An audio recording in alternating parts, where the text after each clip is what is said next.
Today on the Stay at Home Chef, I'm showing you how to make apple pancakes. These easy pancakes pack in the apple flavor with just a hint of cinnamon, and they're super easy to make. Start by peeling one Granny Smith apple. Then I'm going to use a grater to grate half a cup of the apple.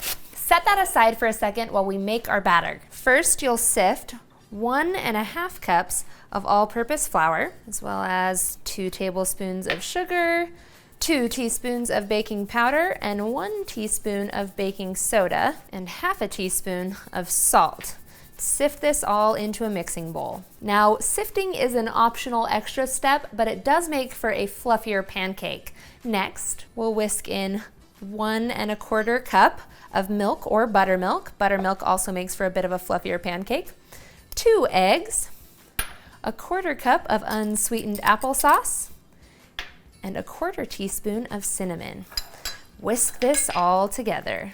Once your batter is mostly smooth and you get rid of most of those lumps, we can add in our shredded apple and fold that into the batter. Then heat a non-stick griddle or other flat pan over medium-high heat. I use a 1/4 cup measuring cup to scoop my batter and get it onto my griddle and get it cooking. Once there are bubbles on top and the edges appear to be dry, they're ready to flip. This recipe makes about 10 pancakes. Once they're all cooked up, you are ready to eat. I like to serve mine up with either maple syrup, or these apple pancakes go really well with a cinnamon syrup.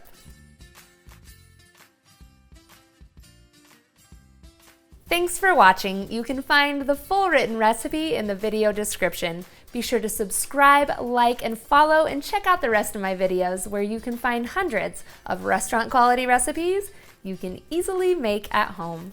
See you later.